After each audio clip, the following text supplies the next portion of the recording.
Hey, I'm Deana Gentry. I'm doing my presentation on the National Opioid Crisis for NU 469. This is my audience. This is Andrea. She is an RN. This is Phyllis. She's a nurse as well. Rudy, who is a social worker. And then this is Heather and Tracy, and they're nurses as well. And they also work with Medicare patients.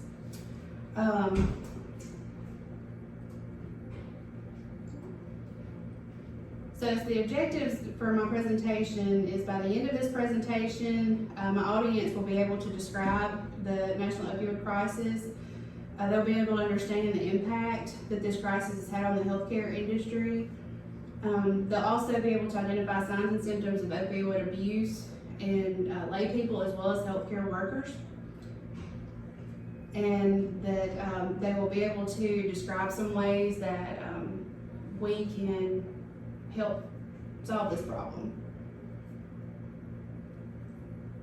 So the misuse and addiction of opioids, which includes also things like synthetic fentanyl, heroin, prescription opioids, is part of this national crisis.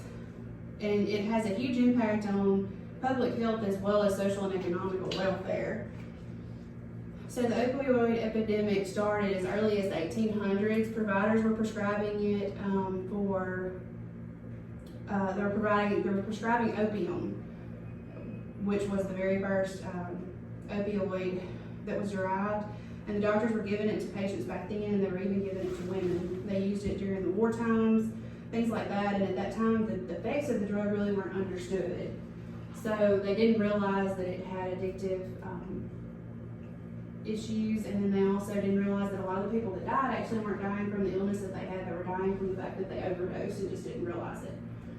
So between this time and into the 1900s, there was multiple bans on things. At one time, heroin was even legal, and then they banned it because they realized that it had tendencies to be addictive, and then there were so many overdoses on it.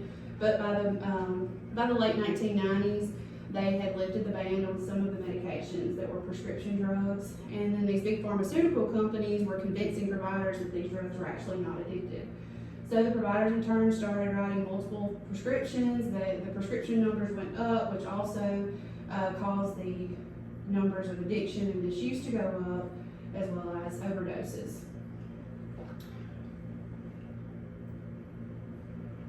So although the prescription opioid medications are proven to effectively treat acute pain, there is no evidence to prove that they are effective in treating chronic pain. Actually, the evidence points to the fact that they're just risk for dependency, more so than treating the pain at that point. Opioid abuse also poses a huge risk for pregnant women, and there are a huge number of pregnant women in this country who misuse opioids as well. This medication does cross the barrier to the baby, so the baby gets the medication, the baby also gets the effects of the medication, which can cause issues with the pregnancy and with the fetus. And then when the baby is born, they're born addicted to the opioids just like the mother is. And so they have a terrible withdrawal process. And so they go through the withdrawals, and they're severe and heartbreaking if you've never seen that. So some impacts on the healthcare industry and the economy.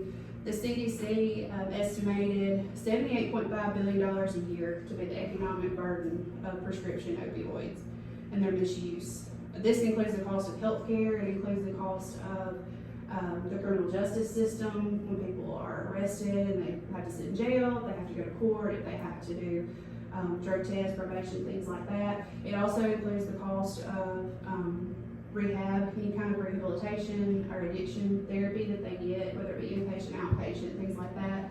That's all summed up into one number. So this actual opioid-related overdose is actually the leading cause of unintentional injury in this country now. Between the years 2000 and 2012, there was actually 660 hospitalizations that were related to opioid overdoses. So this puts a huge financial burden on the hospital system. So just between these 12 years alone, we spent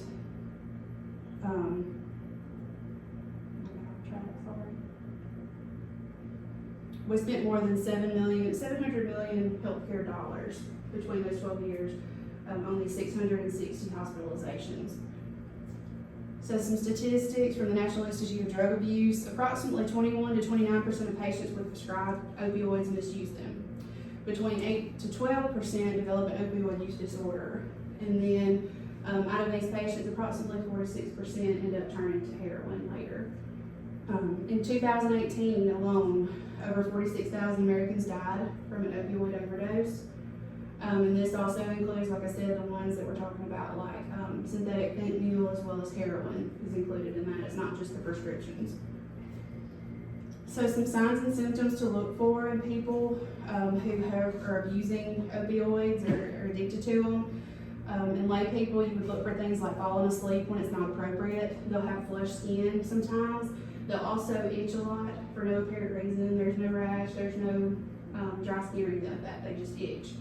And you'll notice them scratching a lot. They'll withdraw from social activities that they once loved to do.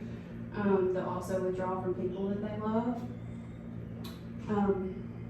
Their decisions and actions become impulsive, and so they'll do things that will end up hurting themselves or hurting their loved ones.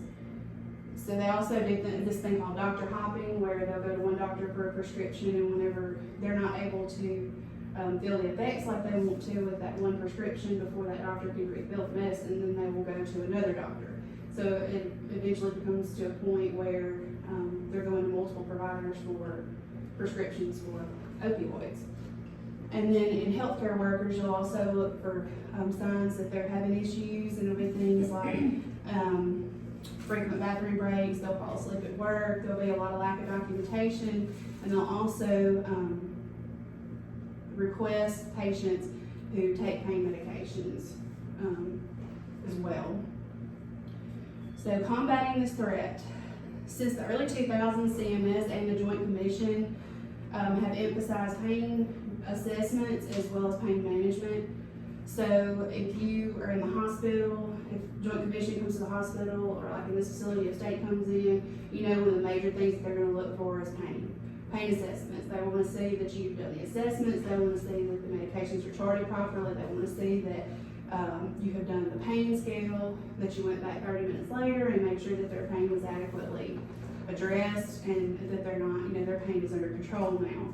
So measures have been put into place such as this to help ensure that, that it's being monitored, trying to avoid these people taking unnecessary opioids and trying to prevent them from getting addicted to them. This also brought about pain being called the fifth vital sign. It's just become that important with these assessments and the charting. So by 2014, 24 states were allowing EMTs and law enforcement to carry and administer a drug called naloxone, also known as Narcan. And what this is the antidote for opioids. So if they respond to a call where they think that the person has overdosed on opioids, they can administer this naloxone to them, and the goal is that it's going to reverse the effects of the overdose and the patient doesn't die. And then that same year, Rhode Island was the first state to start allowing the dispense of this medication to lay people. So everyday people who thought they might be at risk for it, if they knew that they had a problem and they may need it, or their loved one may need it, they were able to go get it from the pharmacy. By July 2017, legislation had passed in all 50 states where the availability of this drug was much easier accessible to everybody, even lay people. So one of the best ways, most effective ways to prevent addiction is detecting early drug abuse. If you pay attention to the signs and you can catch it early enough, the earlier you catch it, the much more likely you are to save people from getting addicted or from getting to the point where they end up overdosing. Some states maintain what they call a prescription drug monitoring database, and this shows a log in that state. Every time a person from that state fills a prescription for an opioid medication, it goes into this log, and providers can log into that and see that that prescription was filled every time they do it. Some patients thought that if they paid for it with cash and not with their insurance, that it wouldn't show up on that log, but that is not true. Anytime you fill the prescription, no matter how you pay for it, it shows up in that log. Some states are now mandating that physicians look at that log before they prescribe a patient opioids. Not all of them, but it is there for physicians to look at if they want to. Our physicians in Mississippi can pull that up and look at it. So ways that we can make a difference. Reducing bias and stigma with these patients, with these people that we encounter that have problems of using opioids.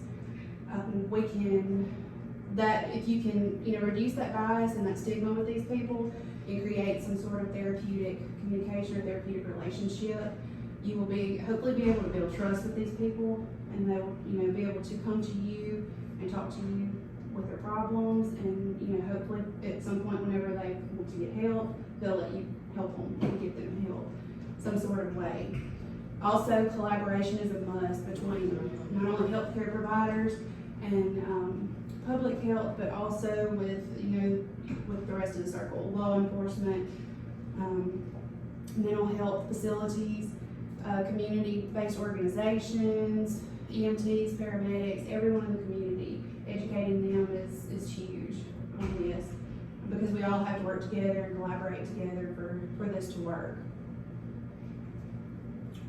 So I've got a couple of questions for you guys. What patient population could you teach about this? I think maybe those patients who have had surgery, like a hip replacement or a knee repair, and they're just never taking off those opioids. They find themselves on them for a long period of time. Okay. And they end up, their body becomes dependent upon it. Right. So they've been taking it so long that they really don't know that they're still feeling the effects from that medication, but they don't want to stop taking it because they've been on it for so long. How can we control pain? What are ways that we can control pain? We need to have an open dialogue with them. Ask them, what is your pain? Describe it to me. Tell me ways that you think we can help you with that pain. And while we're discussing that with them, we need to talk to them about the side effects of these medications. Is it going to be more harmful for you with the side effects once you take this for a length of time? And just have that discussion with them and see what they're trying to reach. Good. So what are some outcomes that we would want to see for these patients? What about decreasing the cost for the patient and healthcare industry, maybe? Okay, that's good. Because that is definitely a big issue with these patients, is the money that we have to spend in the healthcare system. That's a huge cost for issues that go on with this, with overdoses and things like that. So what are some other ways to control pain in these patients? We could find out what kind of music that they like, and we could actually turn on that music, and that would be, that would be a distraction that might take them off of the pain. We could do some massage therapy. We could do some guided imagery. Just different things to actually take their mind off of it. Good. Okay, well that concludes my presentation on the National Opioid Crisis. Thank you guys.